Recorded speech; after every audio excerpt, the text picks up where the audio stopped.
அதிமுக பாஜக கூட்டணி ஆட்சி அமைக்கும் அப்படின்னு அமித்ஷா சொன்னார்ல.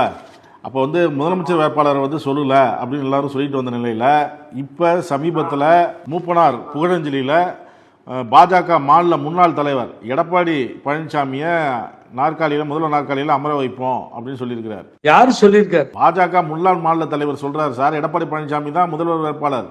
அவரு தான் என் கட்சி நீங்க சொல்லிருக்காரு, என் கட்சியிலிருந்து உத்தரவு போட்டாங்க, நான் சாதாரண தொண்டை, எனக்கு தன்மானம் சுயமரியாதையெல்லாம் இல்லை, எல்லாம் வித்துட்டேன் நானு. ஆகவே தொண்டருக்கு உத்தரவு போடுற தலைமை நான் என்ன பண்ணிட்டோம், நான் சொன்ன தற்கூரிய இப்ப முதலமைச்சர்னு சொல்றேன். ஆரம்பத்துல கொலைகேஸ் இருந்து கொலைகாரன் சொன்னேன், இப்ப அவரை தான் முதலமைச்சர்னு சொல்றேன். தவிழ்ந்து காலில் விழுந்து வணங்கி இந்த பதவிக்கு வந்தவர் இவர் அப்படின்னு சொன்னேன், அவரை தான் இன்னைக்கு முதலமைச்சரா சொல்றேன். அது கடந்த காலத்துல அப்படி இருந்தது சார். இப்ப அது அப்ப அதிமுக பாஜக கூட்டு பிரிந்ததுல. தயவு செஞ்சு கோச்சிக்காதீங்க, எனக்கு கொஞ்சம் சூடு சொன்ன இருக்குங்க, மானம் சூடு சொன்ன. எனக்கு கட்சி ஒரு கட்சியை மதிக்க வேண்டியதான். அமித்ஷா தன்மானத்தை விட்டு கொடுத்து பேசுவாரா? இந்த நாட்டுடைய பிரதமர் மோடி தன்மானத்தை விட்டு கொடுத்து பேசுவாரா? ஐபிஎஸ் படிச்சவங்களுக்கு அறிவில்ல, விட்டு கொடுத்து பேசுவீங்களா? தலைமை சொன்னா எது வேணா பண்ணுவீங்களா? நீங்க தலைமையாவது வெங்காயமாவது, தன்மானம் முக்கியம் சார் மனுஷனுக்கு.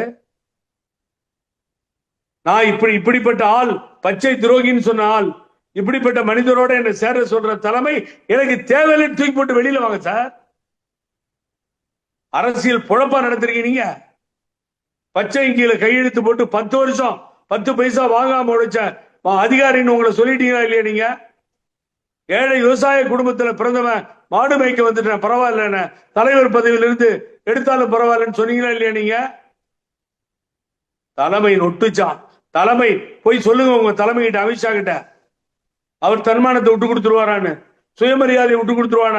இதையெல்லாம் விட்டு கொடுக்க முடியாதுன்னு சொன்னவரும் இந்த முன்னாள் பாரதிய ஜனதா தலைவர் தானே. எவ்வளவு வரவேற்பு இருந்தது மக்கள்கிட்ட. உங்க பேரை சொன்னா எவ்வளவு கரகோஷம் இருந்தது.